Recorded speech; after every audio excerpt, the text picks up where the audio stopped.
मैं इस तुमसे इसलिए कह रहा हूँ तुम शायद उसे कुछ समझा सकूं। सच तो ये लगा कि फारिस मुझे बहुत अजीज है।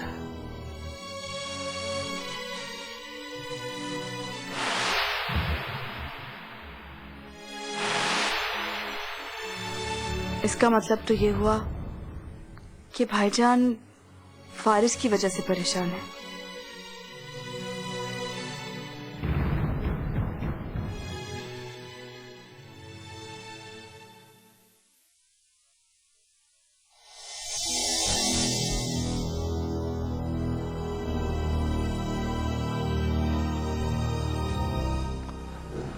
जी लाभ,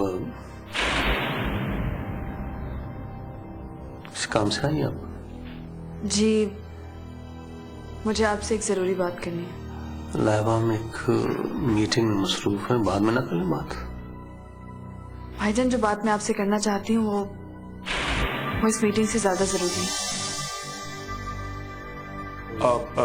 कोई बात नहीं भाई, आप लोग बात करें, मैं बाद में आ जाऊंगा।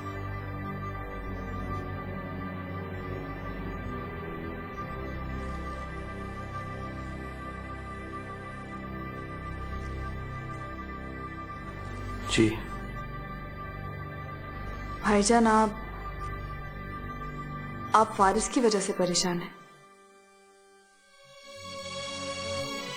ऐसा कौन सा गुनाह हो गया उससे जो आप इतने परेशान हैं? ये बात उसे खुद पूछनी चाहिए लाभ, आपको नहीं। ये बात मैं आपसे इसलिए पूछ रही हूँ क्योंकि फारिस आपसे पूछेगा नहीं और आप उसे बताएंगे नहीं, और आप दोनों के बीच जारी ये सर्द जंग मुझे अच्छी नहीं लग रही। आज आपको अपनी परेशानी की वजह बतानी होगी। लाभ, मुझे मजबूर मत करो प्लीज। भाईजान, मैं मजबूर नहीं कर रही हूँ, मैं रिक्वेस्ट कर रही हूँ।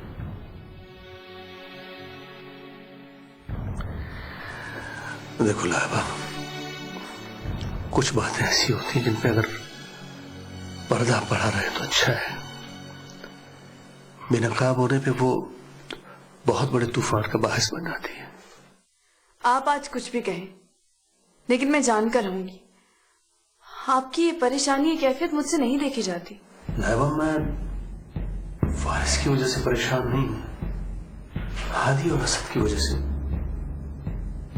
तुम्हें तो पता है असद और संदल के बारे में। असद ने धमकी दी है कि अगर तुम्हारी और फारिस की शादी हो गई तो वो संदल को घर ले आएगा। अब मैं क्या करूं बताओ? कैसे करूं तुम्हारी शादी? तुम दोनों का घर बसाता हूं तो असद और हादिया का घर उजड़ता है। मेरे सामने सिर्फ फारिस और तुम नहीं, शिजरे, आदिल और हादिया भी है। नहीं कर सकता मैं शादी।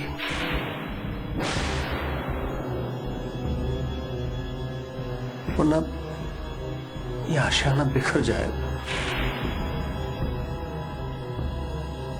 शायद मुझे खुद गर्ज समझ रही होगी, लेकिन ऐसा नहीं है। ये मेरी खुद गर्ज ही नहीं, मजबूरी है, जिसे तुम तो समझ सकती हो लेकिन फारिस नहीं। लाइबा, तुमने जिंदगी की तलखियां देखी हैं, फारिस ने नहीं। वो नहीं जानता कि बाज़ औक़ात दूसरों की खुशियों की खातिर अपनी खुशियों का गला बांधना पड़ता है। मैं उसे ये बात समझाने की कोशिश कर रहा हूं, वो सुनता नहीं। अब मीना और रोहान की शादी का किस्सा भी मैंने इसलिए छेड़ा था कि तुम दोनों की शादी कुछ दिनों के लिए टल सके। आप अकेले ही इतना सब कुछ झेलते रहे, मुझे बताया तक नहीं। मुझ पर एतबार तो किया होता। मैं एतबार करता हूं तभी तो बात कर रहा हूं। ये बात तुम्हारे अलावा सिर्फ फलक जानती है। मैं किसी को ये बात नहीं बताना चाहता था, इसलिए कि असद बड़ा भाई है फारिस का। क्या सोचेगा वो अपने भाई के बारे में?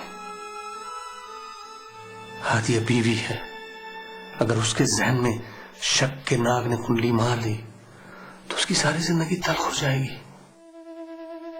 और फिर बच्चे, इनका मासूम जहन। इतनी सी मामूली बात के लिए आप परेशान थे।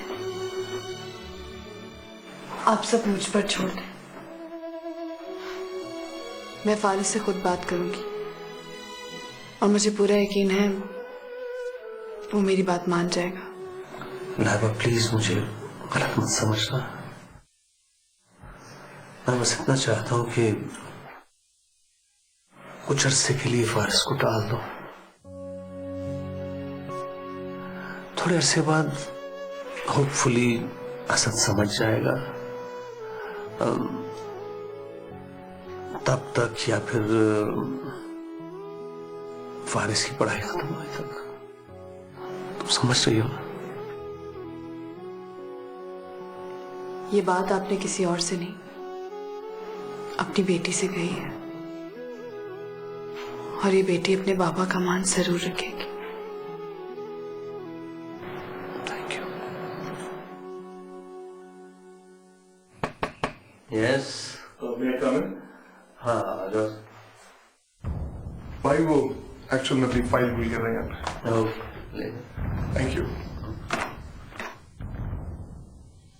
ठीक है भाईजान, मुझे इजाजत। Okay Laiba, thanks.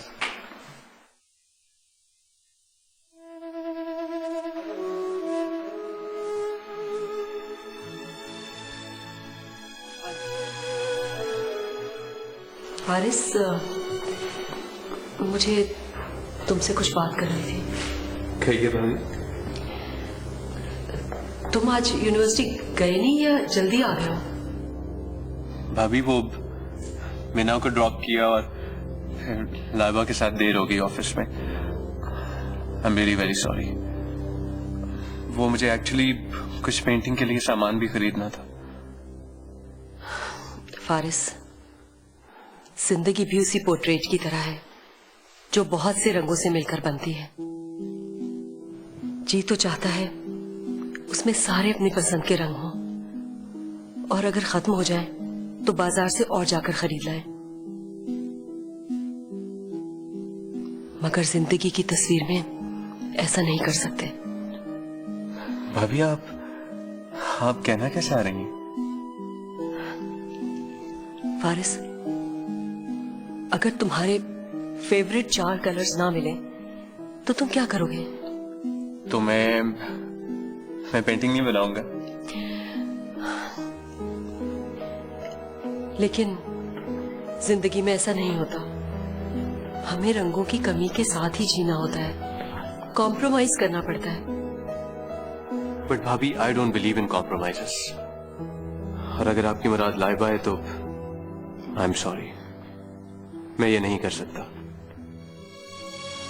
देखो फारिस, मेरी बात समझने की कोशिश करो। भाभी, अपनी तस्वीर का ये रंग मुझे बहुत अजीज है। इसके बगैर मेरी जिंदगी अधूरी है, और अधूरेपन के साथ जीने से मरना कहीं बेहतर है। फारिस, तुमने ऐसी बात सोची भी कैसे? भाभी, सिर्फ सोची नहीं, इस पे अमल भी कर सकता हूँ। क्या तुम्हारी जिंदगी में हम कुछ नहीं? हमारा प्यार, हमारी दुआएं। भाभी प्लीज,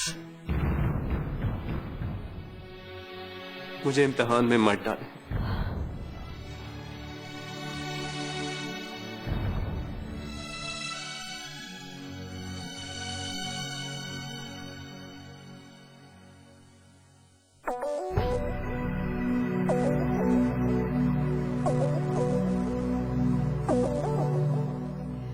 भाभी मजबूर है फारिस, क्योंकि भाईजान नहीं चाहते कि तुम्हारी शादी लाइबा से हो। अब ये नहीं पूछोगे क्यों? चलो मैं बताती हूँ। क्योंकि भाईजान से कोई पूछने की हिम्मत नहीं कर सकता,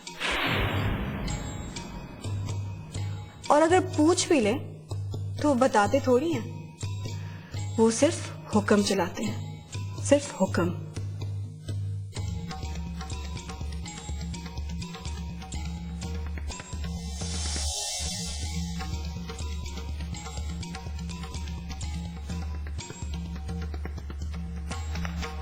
पुअर रोमियो, पता नहीं बेचारे की किस्मत में क्या लिखा है।